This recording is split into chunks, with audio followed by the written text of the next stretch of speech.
Hey, everybody. Welcome back to Mastering Janitorial. I am your host, as always, Peter Boland. And today we're going to be talking about 10 essential questions to ask during a commercial cleaning walkthrough. Okay, so why this video? This video is really important because I've actually been doing some walkthroughs with some partners, and I've been having them send me recordings of walkthroughs they do so I can kind of evaluate it. And we're just going to give you the basics, the 10 basic questions that you should be asking every single time.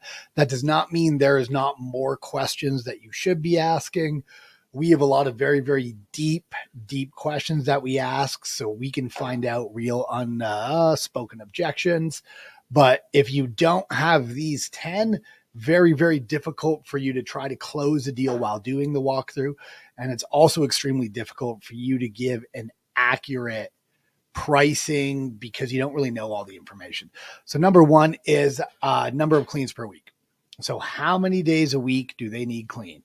Is it 2 times? Is it 5 times? Is it 7 times? Is it twice a day? Whatever it is, you need to find out what it is. Okay. Very, very basic one. When we're training new people, sometimes they forget. They don't really forget how many days a week, but they do forget the next one, which is what days are those cleans? So number 2 is what days do they get cleaned on? So is it twice a week and Tuesday, Thursday, or Wednesday weekend? Is it 5 times a week and, Monday, Tuesday, Wednesday, Friday, Saturday? Like how many days a week is it? Is really, really important. And then what days do they get clean? Okay, number 3 is start and end times for when you can clean. So start and end times are, let's say it's twice a week, and the start time and end time is anytime after 6, and provided it's clean before they start the next day, they don't care. Dude, that's a great contract. That is such a good contract because it's very, very easy to find an employee to do it. But if it's twice a week and they want you to be there at 1 p.m. exactly to clean and you have to be done by 2, that is a lot harder of a contract to staff. It's not full time. It's part-time during the day. Going to be hard to find a staff member. What happens if they're 15 minutes late from their other job? This usually results in you having to increase the amount that you're billing them. There's just no way around it. Or if it's, hey, we don't mind you cleaning, but you have to be here at 2 a.m. Again, very difficult to staff that. It's a lot easier to staff a building that's, starts at 6 or 5 and any time until the next day they clean. So that's the number, third one, because 3 is going to affect the price. Obviously, 1's going to affect the price. 4 is who supplies paper products. Okay, so paper products are paper towel, toilet paper, paper towel, toilet paper, garbage bags. We're talking hand soap. I kind of like shove that in there. Kleenex that they have. Any type of product that their business is going to use that is a consumable that you're not responsible for purchasing for your cleaning. A lot of the time businesses are going to want you to change over their paper products. They're going to want you to keep track of and let them know when they're getting low. So if you get into a contract and you haven't really found out who supplies them, who stocks them, and who lets the person know if they're running low, what you're going to do is you're going to run into eventual time where A, they're not going to have any. They're going to expect you to pay it. B, they're not going to have any. They're going to be upset because you didn't notify them, and it always becomes a problem. So who supplies it? And then the other ways with it. Now, I don't really like contracts where we have to supply it. It's just an annoyance because we do everything on scale. So we have hundreds and hundreds and hundreds of contracts, and deviation from our standard systems and processes sometimes results in issues. But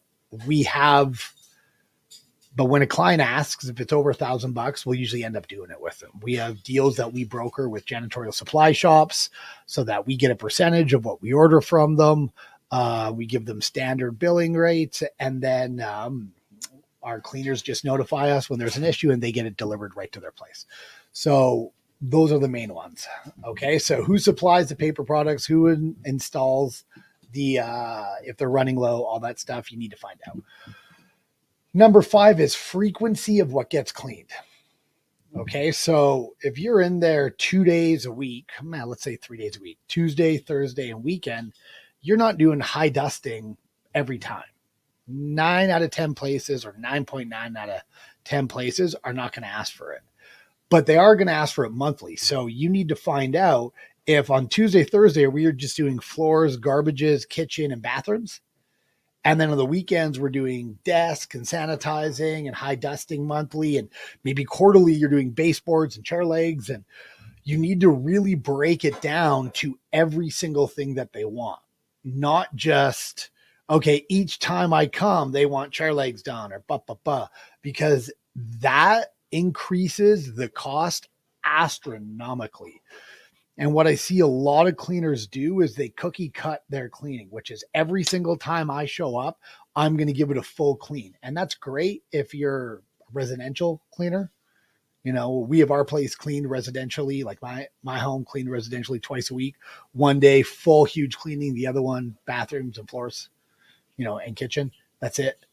So like we do very basics, and it offsets the cost instead of having a full clean all the time. So you need to look at that for your cleaning company, for your quote, because it is going to astronomically change what the price is.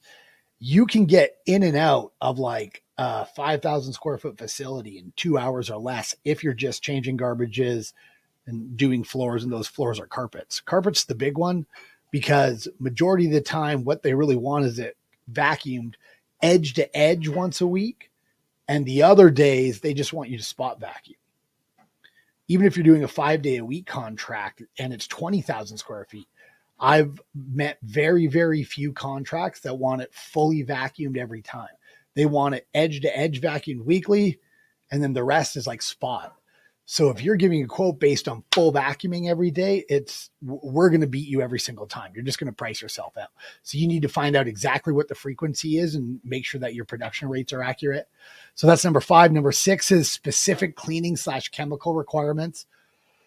Maybe quarterly, they need you to do a strip and wax or carpet cleaning. Okay.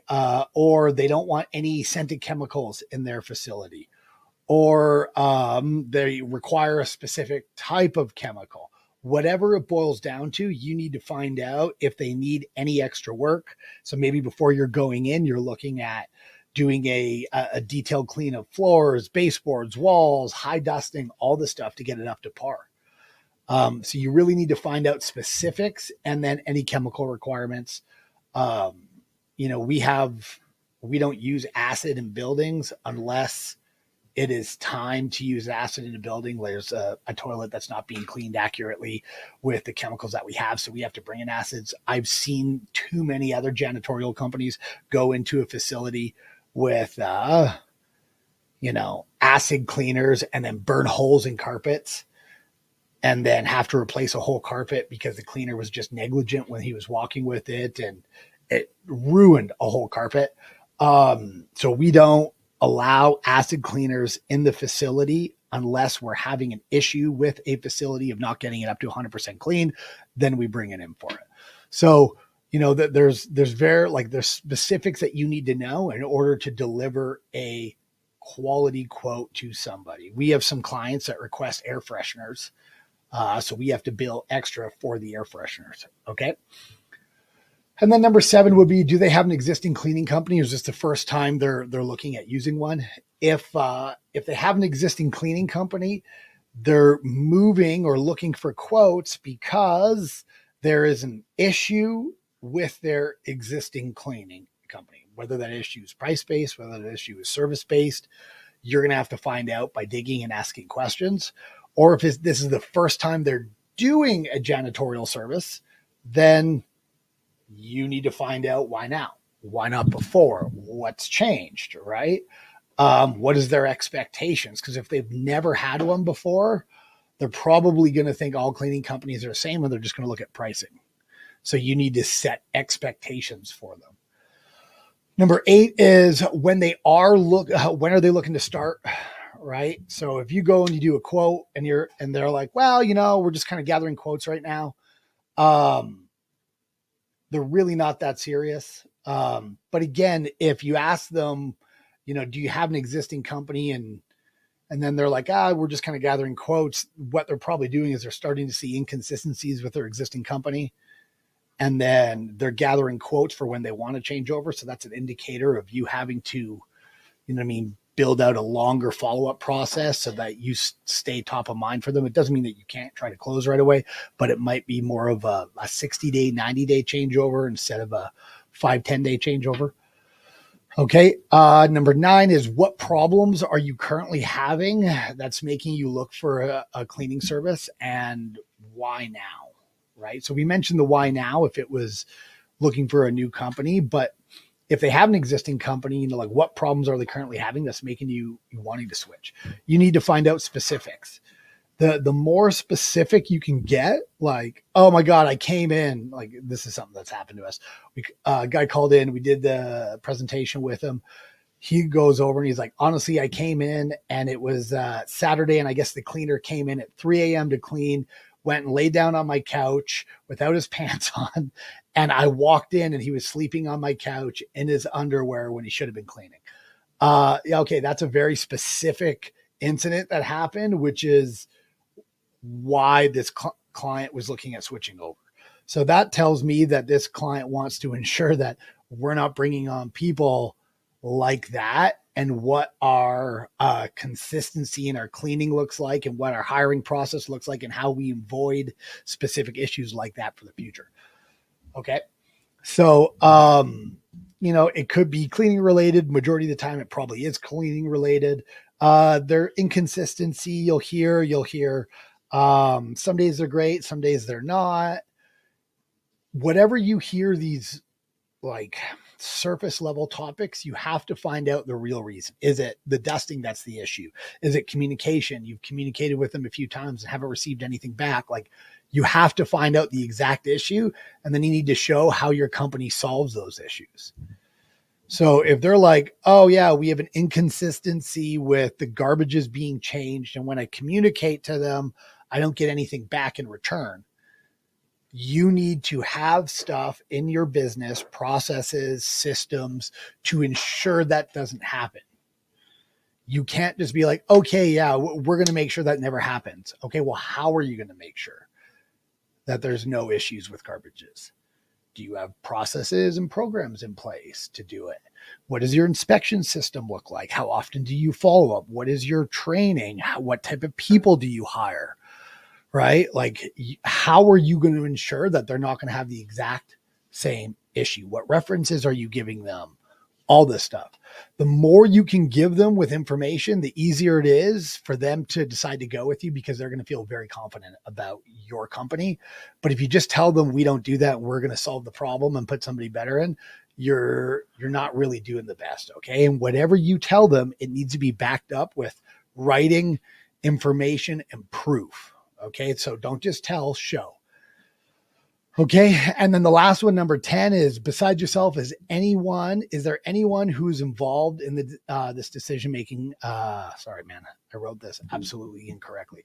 Besides yourself, is there anyone else who's involved in the decision-making process? And what does your company decision-making process look like? Okay.